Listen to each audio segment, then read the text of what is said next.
let's see. It says I need to click continue to keep going. And, this is a kind of a story of an accidental prototype. Um, I did not set out to to model any kind of a prototype. I did not, I was just going to sort of freelance something that would let me run a bunch of trains, but I ended up needing some geographic logic. And of course, geography, the mountains are shaped by the rivers and the railroads tend to run along the rivers. And I ended up with something that turned out to be more familiar than intended. So I'm going to drag you all through a little family history as well, because this is a railroad that actually was built by my great-grandfather or great-great-grandfather. But let me see if I can share screen and share. All right. Now, are you all seeing the Buchanan and Clifton Forge Railway, C&O James River Sub? Yeah. Exercise family stubbornness. There are some traits in my family, and stubbornness is notable among them. And this is, to some degree, the story of John William Johnston the First, aka John Billy. Let's see if I can go to, all right.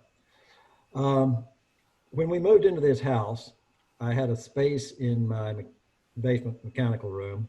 I thought that's going to be a nice place for a little railroad. And what I found was that I couldn't really put in I had no way to fit a helix in there and leave myself any room to do anything. Oh, there's Sandy's actually showing up. Okay, Sandy. We figured you'd be here eventually. Day late and a dollar short, but always late, man.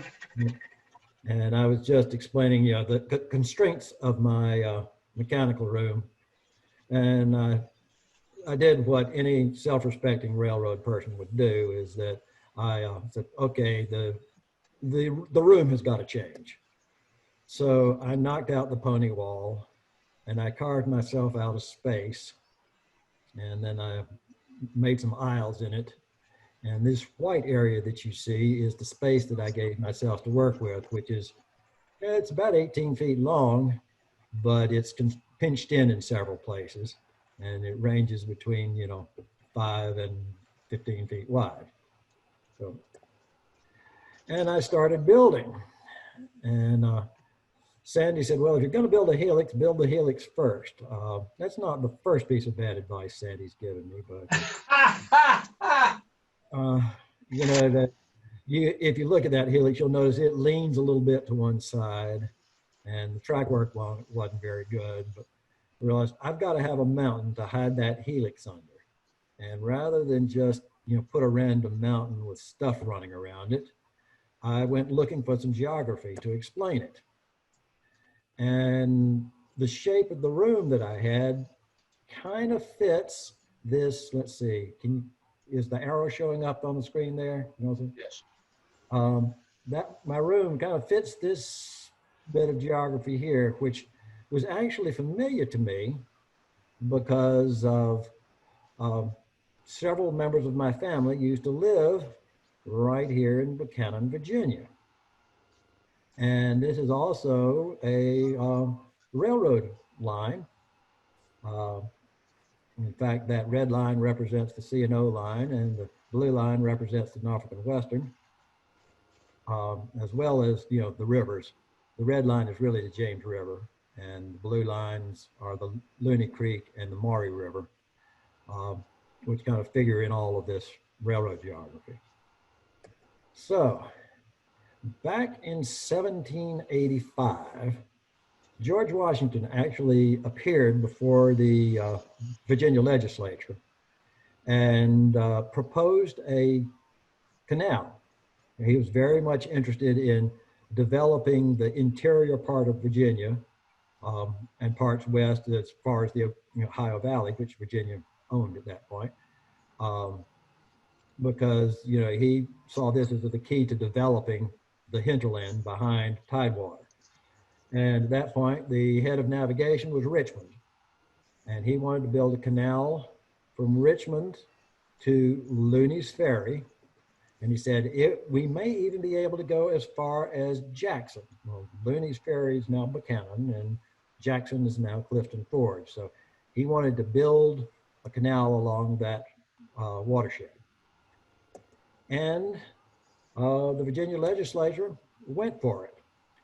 And the other thing I should mention is that in the Virginia legislature at the time of that proposal was a Scottish gentleman by the name of Peter Allen Johnston, who, as you can imagine, was an ancestor of mine.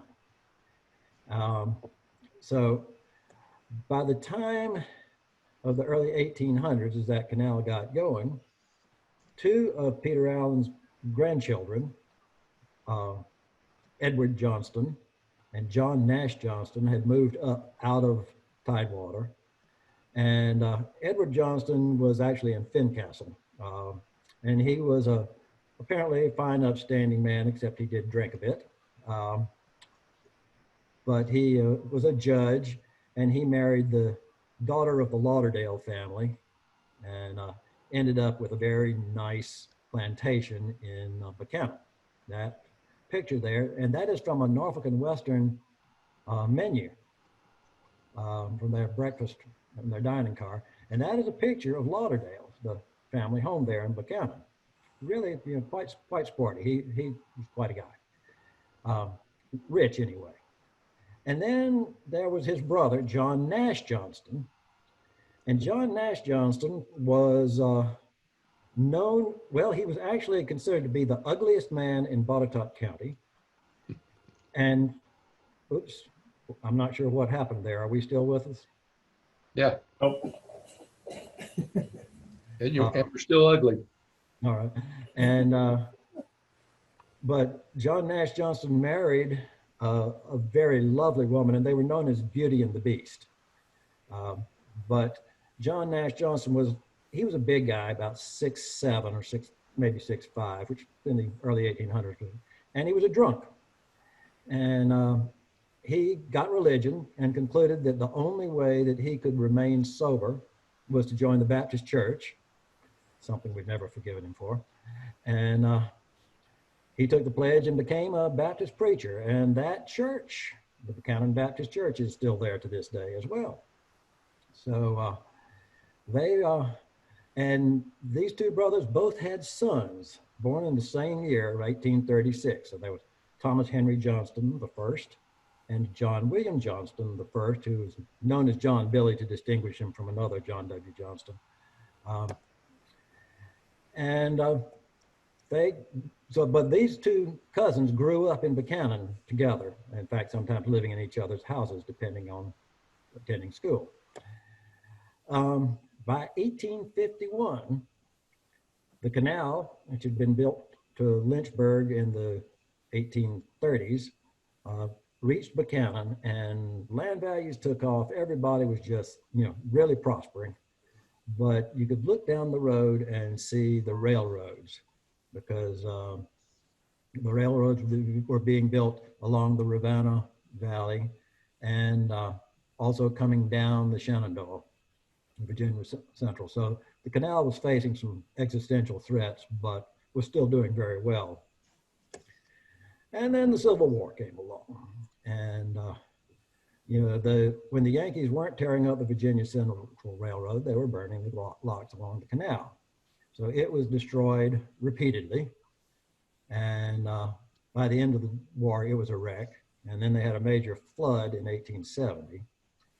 And meanwhile, Thomas Henry and John W., both good Confederates, and they managed to fight between them in just about every battle of the Civil War. They both survived the war and surrendered at the very end of the war. One of them in the army of Joseph E. Johnston, who was a cousin, and the other one surrendered 2 days later. Thomas Henry died, leaving 3 young children, the oldest of which was 3 and a half. So he, And John Billy had not married at that point, and he returned to Buchanan and began practicing law and did very well. And one of his clients was the C&O Canal, the James River and Kanawha Canal Company, which was really in deep trouble. The Virginia Central had connected to the C&O at Jackson, which then became Clifton Forge. And there was no way the canal was going to survive without through freight. So they actually got authorization from the legislature to build a railroad from Buchanan to Clifton Forge. And then they had another flood and the president resigned, and John Billy ended up being sort of drafted by the shareholders to be the new president of the James River and Kanawha Canal Company. And he proceeded to actually mortgage everything that the canal owned, issue some bonds. This is one that I actually am in possession of. And it was part of a $400,000 bond issue, and it had a coupon. These are the days when bonds had coupons attached. One coupon got clipped and paid, and I think that was the last payment they made on that bond. But that is John Billy's signature there in the lower right-hand corner of that bond. But in the end, he did manage to build the railroad, and ultimately sold it to the Richmond and Allegheny, which is a story of its own. And the Richmond and Allegheny went bust and sold it to the C&O. So the patch of railroad that I am modeling is defined by the James River from Covington down to Buchanan, around to Glasgow, and on down to Lynchburg. And the Norfolk and Western crosses, it comes out and runs parallel to the C&O, but on the opposite side of the river until it gets down to Natural Bridge. And then it crosses over and runs to the west of the C&O and goes on up the Maury River up toward Lexington, or it did in the 1950s. It's, the route's changed a bit now, but that's the mountain route. Okay, I see Sandy is struggling to stay online there, but I think we've got him back. Being in this position so close to a championship after so many years. All right, Bush, thank you for joining this week. Good luck the rest of the year. Okay. We're seeing Sandy's screen for some reason. Okay. I'm just trying to get all these little pictures to occupy my entire screen instead of a teeny little corner. Sorry, my bad. I see. We seem to be sharing your screen. Talking about the trucks on the track. He's just a great guy. He's a passionate guy about what he does. He loves to race a car. I'm also. There you go. Okay. Oh, Joe Fitzpatrick has joined us. Hey, how you guys doing? Hey, Joe. Hey. Man, it's good to see you back. Yeah, well, I'm not all the way back yet. Are you home? Yes. Good. Good. Yeah. We're looking forward to seeing you in person, but maybe sometime when we're not contagious. Okay, so I'm going to jump back. Cameron, is my screen still showing? Is everybody's screen still showing the Buchanan and Clifton Forge Railroad? It is. Yep. Okay. I say Buchanan, Clifton Forge. All right. That is that's the railroad, and that's the name of my railroad, and I have more or less followed that track layout with a good deal of foreshortening. But here's my track plan, and the track plan is pretty elaborate. This is the visible part of the track plan. So I've got a yard up in Clifton Forge, which is badly designed and going to get redone. And I have got then a double track coming down the James River Valley, past Gala and Eagle Rock, around to Buchanan. And then There's Natural Bridge, where there is in fact a high bridge crossing over where the N&W crosses over, goes past Glasgow, and then around through Snowden and Coleman Falls and into Lynchburg. Lynchburg, the yard doesn't look at all like that, but it for operating purposes. There's also a couple of other branches that the period of my railroad is about 1950. And in 1950, the Craig Creek branch ran out here, but I couldn't think of any way to do that. And the maps don't show it, but I had been up in here and I had seen the railroad tracks up in the Dagger Springs Road. So I know that there was a train that went up here into this valley and probably went up north to Collier's, where there's a coal mine. There's going to be one on my railroad someday. And down this way, there probably wasn't anything, but I put something there anyway, just for grins. And that's essentially it for the, for the backstory, which is way longer than I should have. Sorry, guys, you have to suffer with me. And here's what just some pictures and experiences from building it. If I can get it to. Opportunities to save All right. That's what AERP fights for, because that's what everyone deserves. By the way, I'm getting what sounds like a television in the background. Is that you, Sandy? You're not the only one. Ah, okay, that's better. Okay, 3 years in, this is what the railroad looked like. All plywood, still trying to get the Norfolk and Western line done, and some of the C&O. And the wiring, I mean, that's about as ugly a bit of wiring as you would care to look at, but I cleaned it up. The wiring looks like that now, at least in that panel. There are some others that are just as bad as the original, but that one is better. I discovered that it was easier to build those yards if I turned them on edge and did everything while I could stand up, and then laid them back down and put them in place. So this is Lynchburg Yard from underneath, a view I hope never to see again. I realized that if I wanted to put scenery in here, I was going to have holes I could crawl through. Those holes will eventually get closed up, but in the meantime, they need to be movable. I should have made the hatch first and then made the hole fit it, but I ended up having to custom make the hatches. And I had some bad decisions making mountains. They were way too angular. It just didn't look like the Alleghenies. But so I mashed them down and sprinkled tempera powder on them to give myself some color.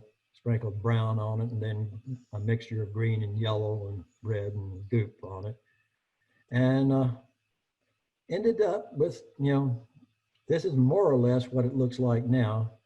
And I'm sorry Bob Folsom's not here, because he would be telling me that I've got Roanoke in the wrong place. But Roanoke should be off the left corner somewhere, and I don't have any place to run it there. So it's under the mountain.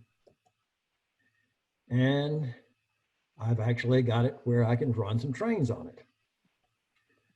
So now if I can figure out how to do this, I'm going to show you a bit of video. Is that working? That's it. That is. Good. All right, see if I can make that run. It's not right on my screen. It's way too big. There. I'm not sure what's with your screen. You should be seeing the Lynchburg Yard with a bunch of blue foam or green foam.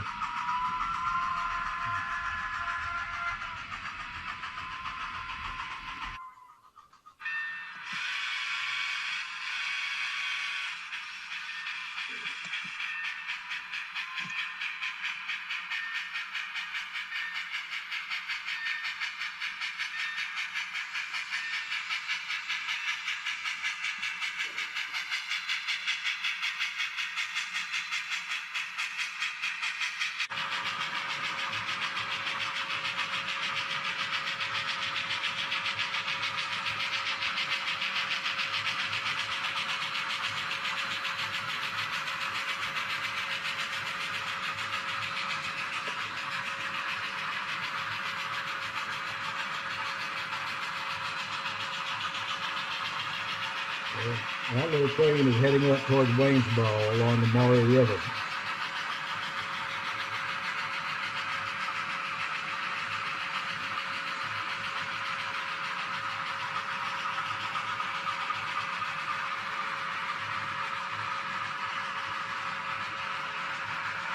And that's about the biggest train that little consolidation can pull.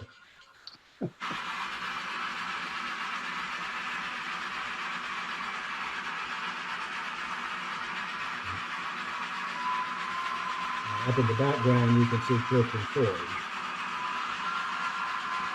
you come down from Clifton Forge, you come through Iron Gate.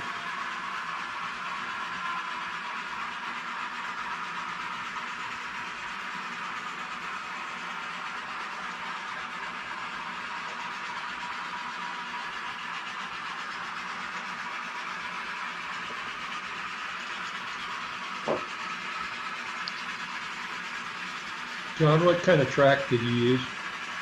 I used Pico Flex Track. This is end scale. All of this is end scale. And that is about a 2.5% grade, which is about the steepest thing I can pull a long train on.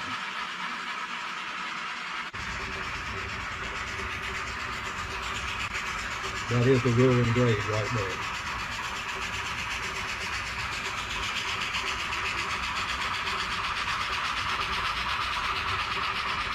Of course, the Norfolk and Western comes out and runs parallel to the river, but it's actually coming out of Roanoke.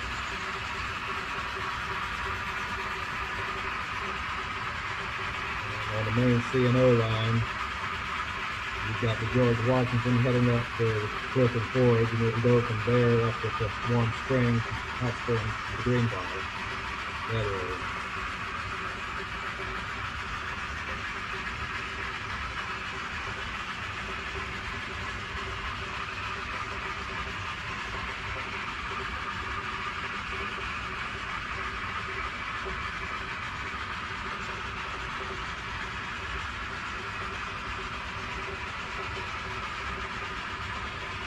Distance, you can see some empties coming out of Lynchburg. The empty coal house area.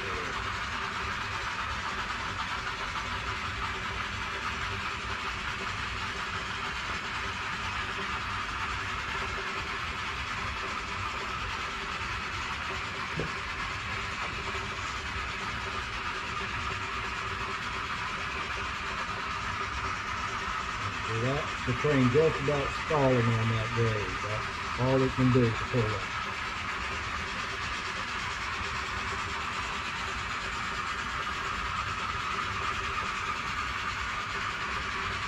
John, what's the basic time for your coal train to make from one point to the other, your far end?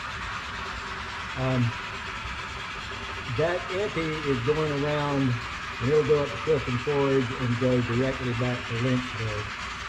That will take about 10 to 12 minutes. At the speed it's going, it's probably 12 minutes. Yeah. Okay. You'll see a bunch of loads coming down in a minute. And they actually, after they get to Lynchburg, they will go down into staging and back up. And that circuit takes about 16 minutes. Okay.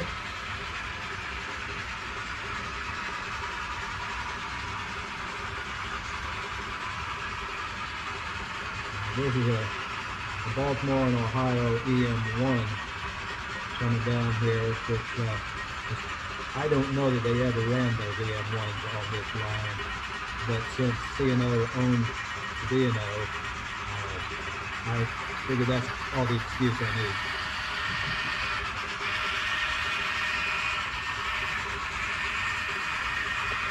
I know that particular K1 that went up with the empty actually ran on this one. Yeah.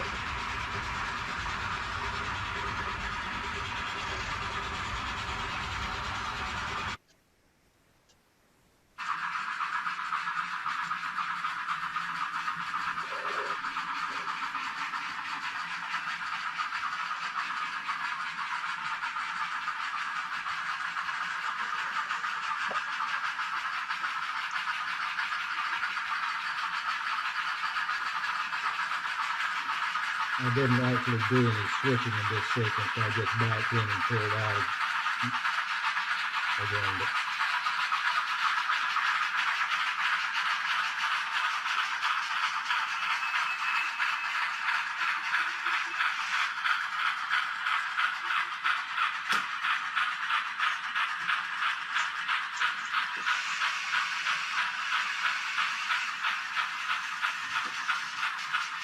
But this is Natural Bridge, Virginia in the foreground, and the Bank of Springs Road in the background.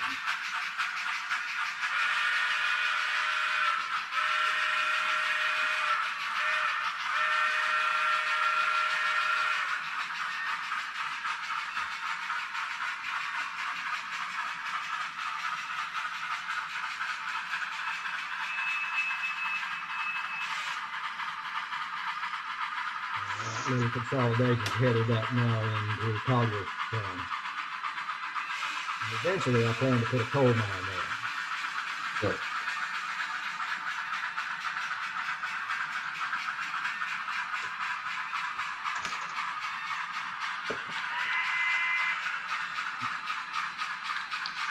But I get pretty busy trying to operate 5 things at once.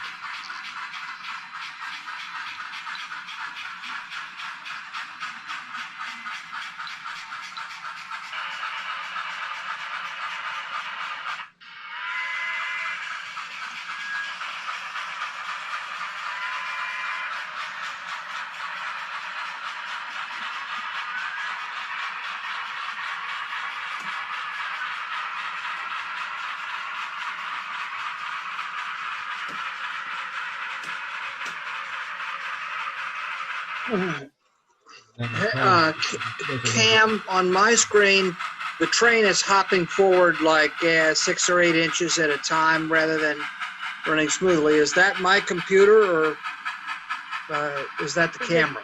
Bandwidth on Zoom. It's Zoom because a lot of people are using Zoom. Yep. Thank you. So when I'll get the raw footage from John, and when we turn this into a video to post on the website, I'll drop that in place. So it should make Great. things a little more smooth. And Cam, I have sent you that raw footage, or I sent you a link to it so that you can actually retrieve it from my network drive. Yep, will do. And that EM1 is heading now down out of Lynchburg through that tunnel where notionally it will go on to Richmond and the Chesapeake Bay. And of course, in actuality, it will loop back underneath the layout and reappear up in Clifton Forge.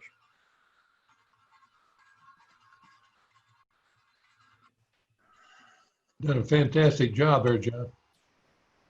All right, now let's see if I can figure out how to go back to that's the end of the video.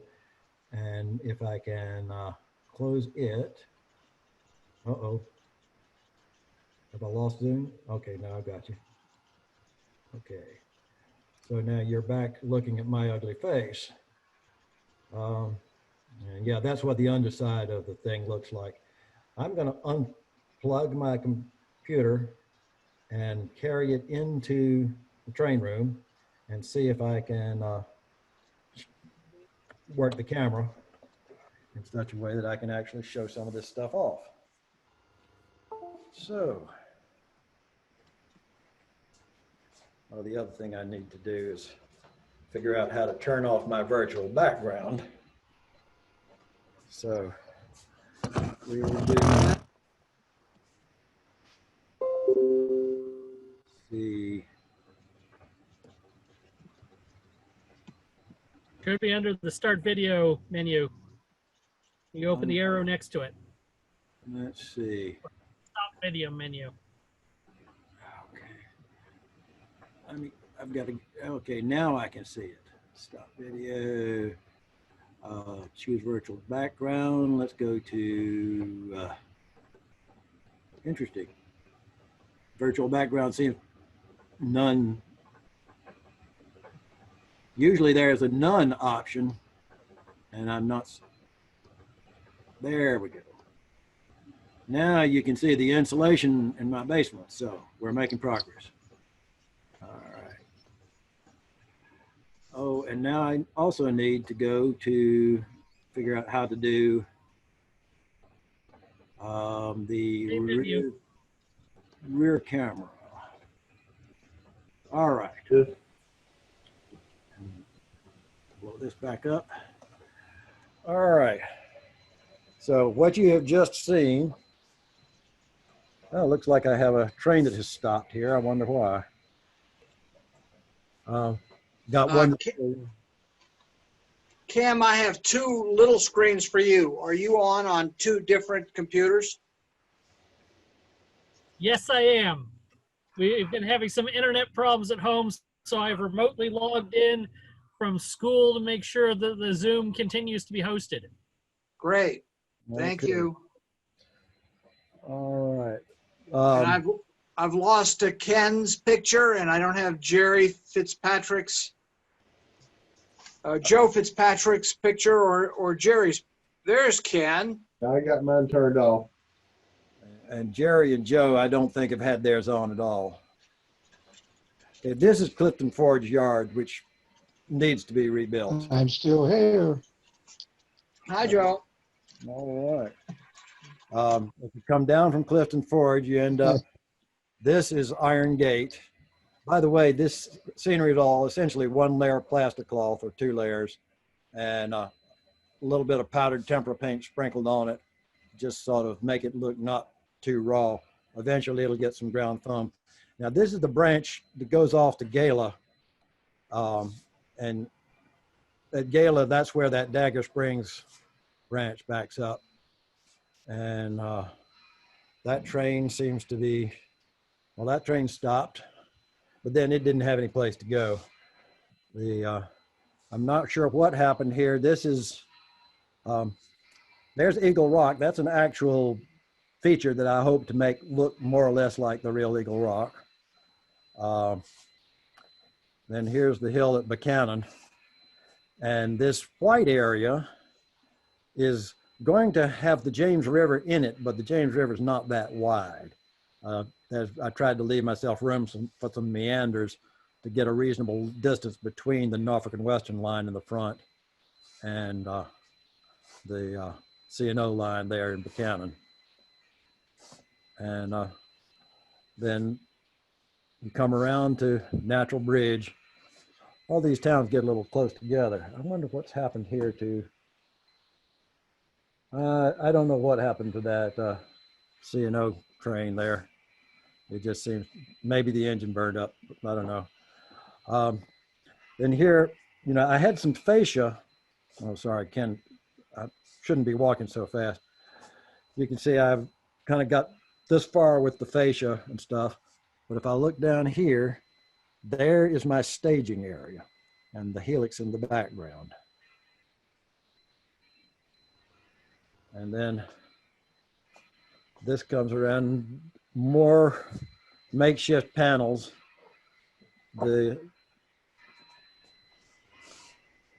Essentially these panels are just pieces of marker board with the wiring on the back.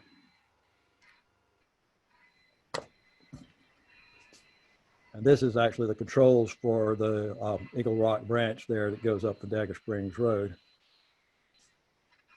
And then this is where you saw the little consolidation coming down from Waynesboro, and it just goes into a tunnel. Let's see if you can see that tunnel back there. And that goes around and loops around and reappears. It just runs in a circle and doesn't do anything very interesting. It just provides some entertainment and visual distraction. Then this area is eventually going to be the lower gently rolling land that leads down from Buchanan down toward Lynchburg. That kink is actually there.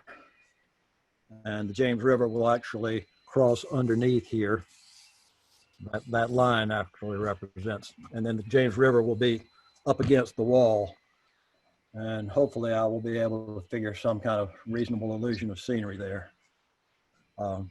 This track here doesn't really exist, but I had to have a switching lead. So that's my lead. And so it's on the near side of the river, and the river is between here and the tracks. And then this is Lynchburg Yard, which is reasonably satisfactory. I've rebuilt it once. I'm probably going to not do it again for a few years. And that area down there is going to be engine service facilities, if I ever get around to doing it. And then, of course, all of this needs some plaster and some scenery. And that's really the whole road. It's possible to run 6 trains at once, but I only have 5 throttles, and I don't really have, and they're not reliable because 2 of them are old phones that tend to lose their connection. So anytime I run more than 4, things break down. Like, what in the world happened to that one? But this is a actual Chesapeake and Ohio K1 that ran on this route. And I have, whoops, I'm about to get run over by, that's a Baltimore and Ohio Mikado that probably never was on this route. But, you know, it gives me another excuse to run a train. And that's a Norfolk and Western little consolidation there that I will probably eventually rename and number that to be a different number, and the C&O, because the C&O had one of those that serviced the Springs trade and would pull Pullmans up to the Greenbrier for meetings and things like that, you know, company stuff. And I think that might be really all the story I've got to tell. Any questions I can help with? John, I've seen this layout in various stages as I've visited you, and the addition of some scenery and some mountains just makes a huge difference visually. Yeah. It's amazing how a layout changes character as you add just a little bit of scenery here and there to it. Yeah, I really do like the effect of having added the scenery.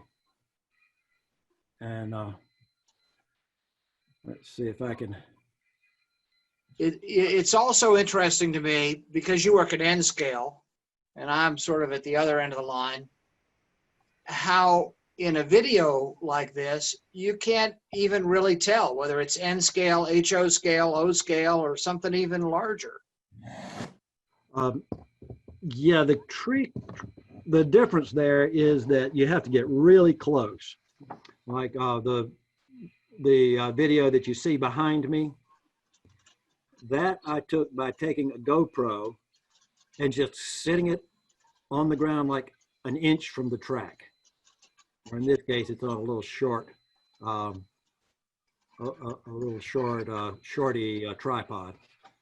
And you know, the nice thing about N scale is it's possible to make the mountains big enough to make some sense, which is essential for my railroad because it's all about the mountains.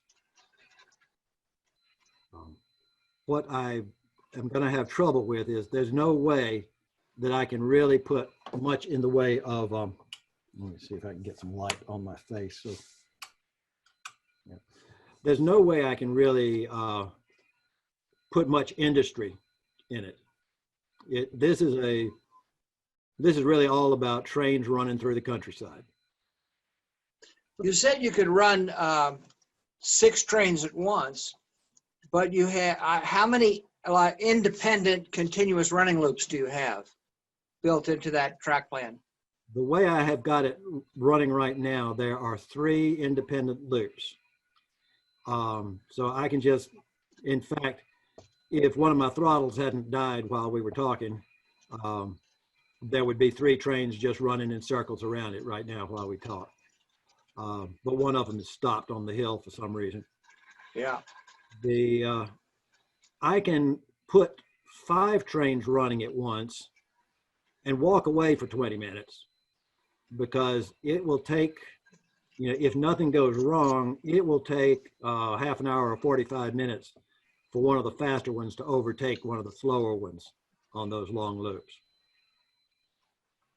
So that gives me enough time to just sort of set the trains running and then bring that, you know, a short train up to Dagger Springs and try to switch it there, because I have to get onto the C&O main line running opposite the traffic, get up to Gala and get off again before the next train comes down, and back into and do my switching, and then I Yeah. can. But now Gala is in the middle of that peninsula, right? Yeah, it's, in fact, in this picture that we're looking at, the rear of the train is probably coming by Gala right now. Yeah. So that's a long lean over, right, to switch that area, or not? No, because it's all switched by this little panel. Oh, you can't see it. Let me see if I can go back to video, virtual background. Sorry, I'm not as adept at switching here, none. And then camera rear. Okay, this little panel right here switches Gala. So this is the switch that controls the main line, which is actually out of my sight over there. So I have to know where that train is in order to back. Yeah. But I can reach, it's a short lean over if I want to do it by hand. And then these are just solenoids. This one will switch that and that, or this one will line it up to go straight through, or this one will line it up to go up that way. So by one button, I can line the tracks. And that's what all of these little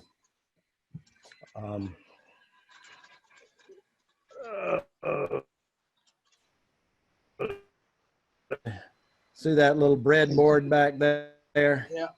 I can switch one and have it only switch the right set of tracks.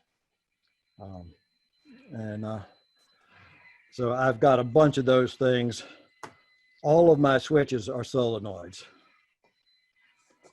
And like this one, that train that's heading up there toward Waynesboro, going on the main line, but I could switch these two and put it over on the siding if I wanted to meet it with another train or to overtake it. I'd probably have to be overtaking it because there's not really room enough to do anything in between if they're meeting, unless it was just coming down and getting off of the line. But then it would have to come down, and it can go in either direction on the C&O main line. It can go around here and go back to Lynchburg. Sorry, hope I'm not making everybody seasick. No. Or it can go down this other branch over here, and that will take it up the mountain to Clifton Forge.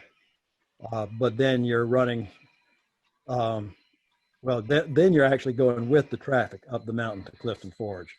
That train is supposed to be headed up the mountain, and something happened to it.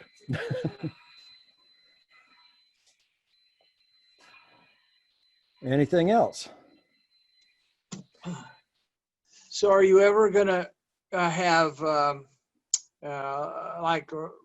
operations on your layout? Is the purpose of the layout to entertain yourself with beautiful trains running through cool scenery, or is operations in your plan at some point in the future?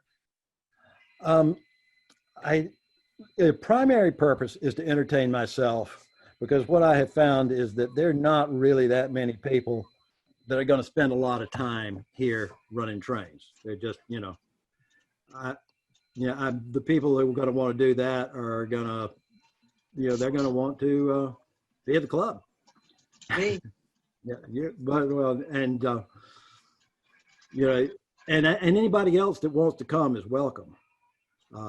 It's just that you're going to have, I figure that there's going to be more time that I'm alone than there is that I'm going to be with people.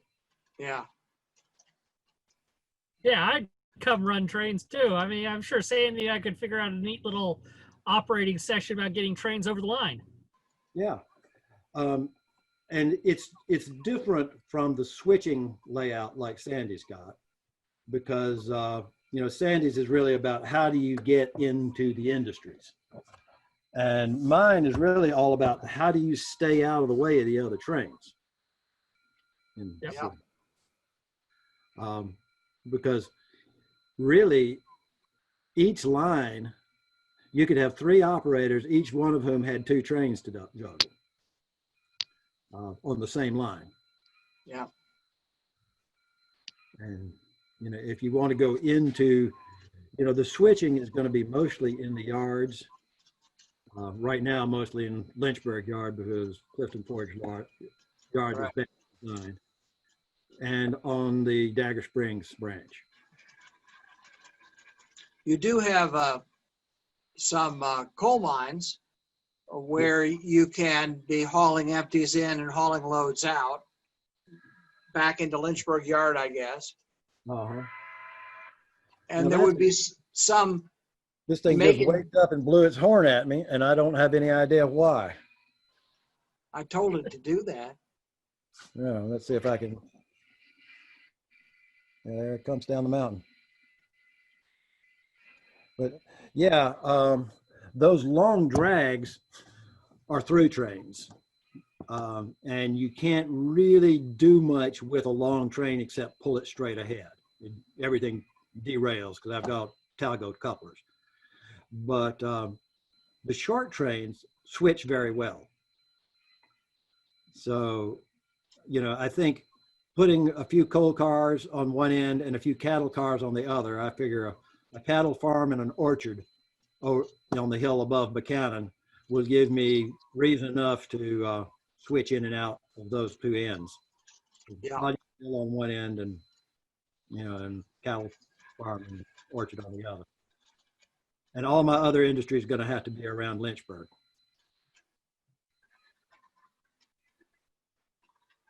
Well, it looks like you have plenty of room over there for a couple of industries. Yeah. What about Clifton Forge? Clifton Forge will probably have some industries, but its main claim to fame is as an engine service facility. So what I might end up trying to do there, if I can ever get my hands on the right models, they don't make enough stuff for the C&O in N scale. I'd like to sort of bring in some Alleghenies and arrive in Clifton Forge, drop them, pick up a little empties and haul them back to Hinton, and then take the Alleghenies or Chesapeakes or Yellowstones or whatever, the big heavies for the drags, and then use my K1s, and I've got a Pere Marquette Berkshire, which actually ended up on the James River line too. So that train actually ran on this track as well. It's not running around here right now, but so I figured those will give me some lengthy freight interest, and then little consolidations and stuff like that for local switching.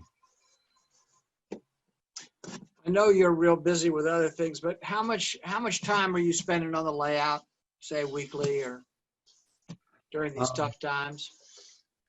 Well, recently I've been spending more. In fact, since the lockdown, I've actually spent, a good, 8 hours a week probably, which is how I've actually made some It's intermittent. I'm going out of town next week and I'll be in Texas for a couple of weeks. So I won't get much done for a while. Yeah. But I have officially retired again. Well done. They kicked me upstairs. I'm now chairman of the board. But so my duties have not gone away entirely, but most of my paycheck has. And, but the big thing really is that I'm not responsible 24/7.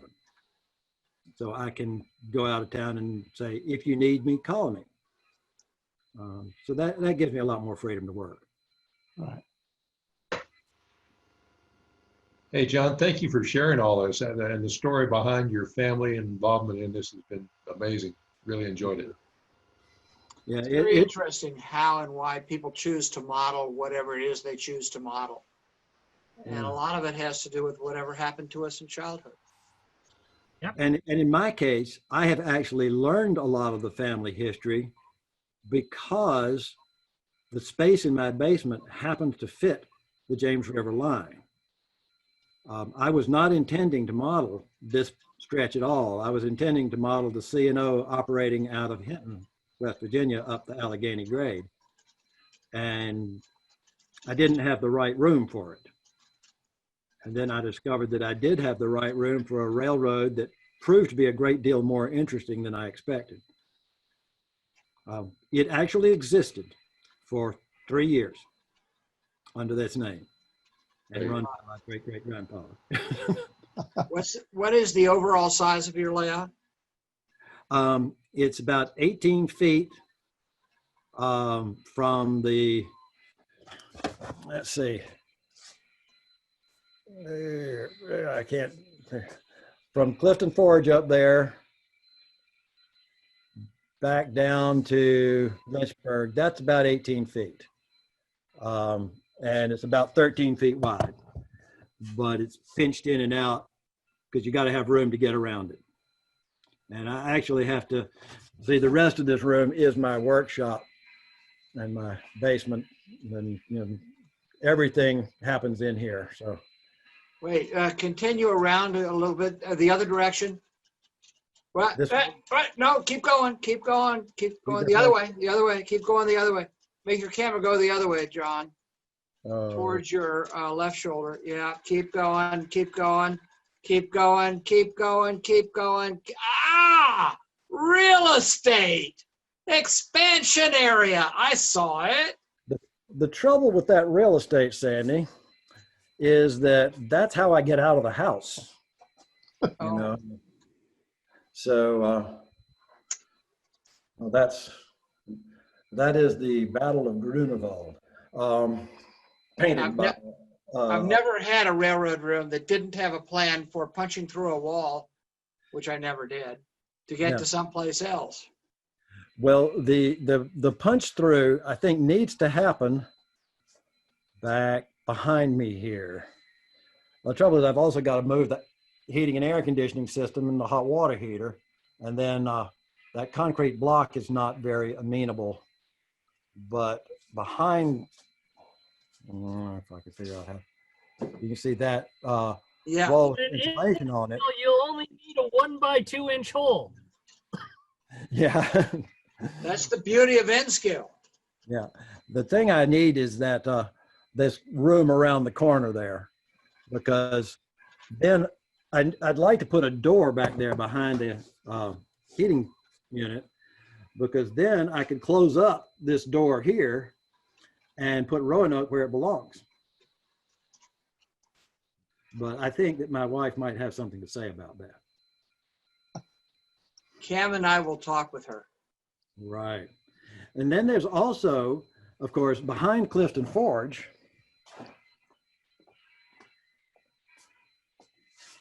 that window goes out onto a covered porch. And I could close that porch in and extend my line, across the Alleghenies. So there's potential here.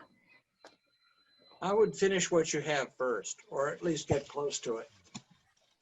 Yeah, well, I recall that when I first showed you this track plan, you asked me how long I intended to live. Yes.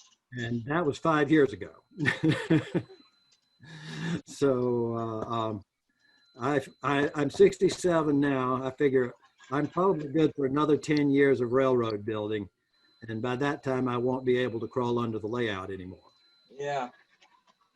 Well, earlier you said that I gave you some bad advice when I told you to build the helix first. That's not the Right. only bad advice you gave me. Yeah, but I would still stick with that advice. I mean, a helix, you have to enter an exit top and bottom and maybe mid-level. And if you don't build it first, when would you build it? Well, the trouble was I built it first and it was wonky and my track quality was poor. So I had to tear it down and remove all the stuff that attached to it and rebuild it. But that was a matter of experience, I guess, and track lane skill that improved gradually as you went along. Yeah, I'm a lot better at that than I was.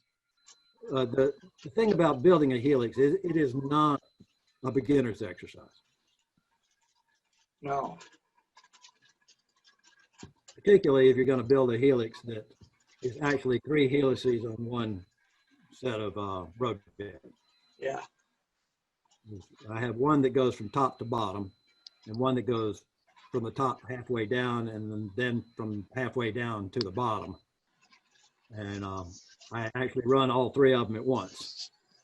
So they stay out of each other's way.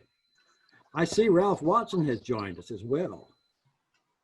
Yes, he has muted his microphone. That's Ralph on the left, and I think it's one of his dogs on the right. Ralph has lost a lot of weight, clearly in his face. He looks pale too. He does.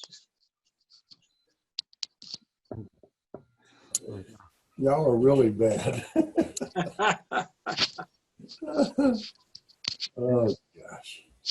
But also, I think you may have tuned in late, but I would be happy to send you a link to the video stuff and stuff if you want to suffer through it all. You can do that. And there will be a link to this whole thing later on off the website. Even better. Even better. Which brings us, I guess, to the conclusion of another great home layout tour. And as for next month, which will be November, I've asked Tom Langdale and Bill Green, because I've seen them sitting here from time to time with layouts behind them, but they're not here tonight. So I will claim next month. And we will visit the Acadian Coast Eastern in Maine in November, second Thursday evening in November. And it's a very different layout for a very different kind of purpose than John's layout. Yeah, we represent the polar opposites, I think. Well, both in scale and also in what we're interested in with our layouts, you know, what we like doing. My layout is a set of interconnected switching puzzles. Right. And Ken, that means that you now have got until December or January to get your layout ready to show. I told him before, I can take pictures of the boxes in the attic. It's not a problem. Well, what happened to all of those sections of benchwork that we salvaged from that guy's layout?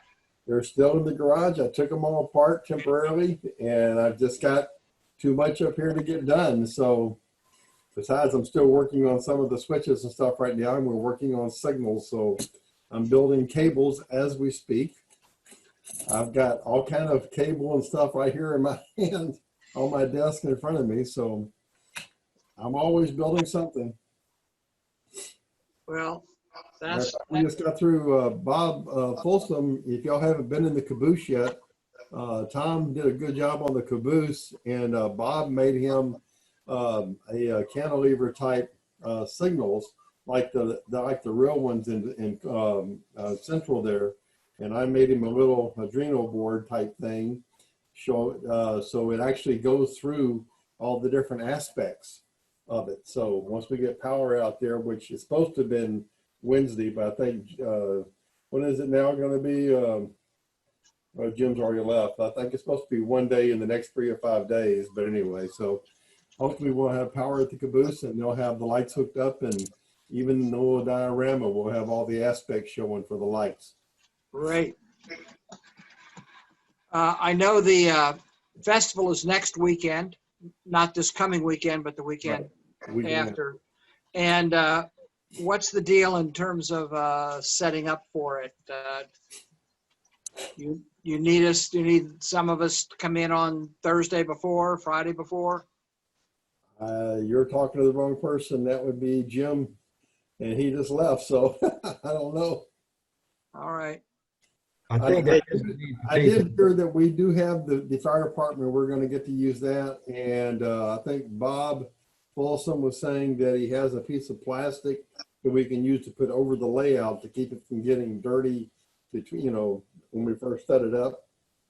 So Where's it going to be set up? Do we know? inside the fire department, I think, inside one of Great. They're going to let us use that space. Huh? that's what I understand from Jesse today. Yeah.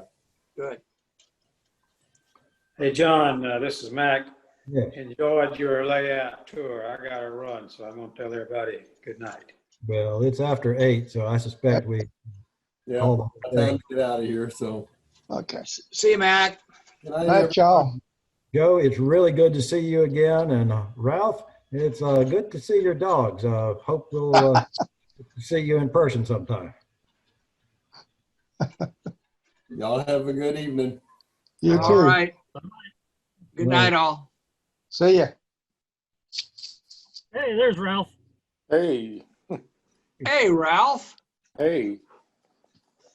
Well, What's your layout look like? You want to do a home layout tour from the wilds of Tennessee? Talking to Sandy, Looks a lot like your modules without structures. Ralph. He's up in Tennessee. Hey, Joe, you were saying something? No, I was just talking to my wife. So Oh, see you guys later. Hope to see you soon. all righty. likewise, feel better. And Good night, Ralph, all. I'd love to see your layout from Tennessee. Oh, well, I'm going to have to do a lot to it then. Get busy. Get to work. Get to work, Ralph. We're running out of layouts to visit. Looks like you've been busy. I have been. I'm to the point where I can start ops now. Oh, great. By the way, Ralph, there are some pieces of your old layout in my layout. Some of that Oh, okay. from your house. It might have been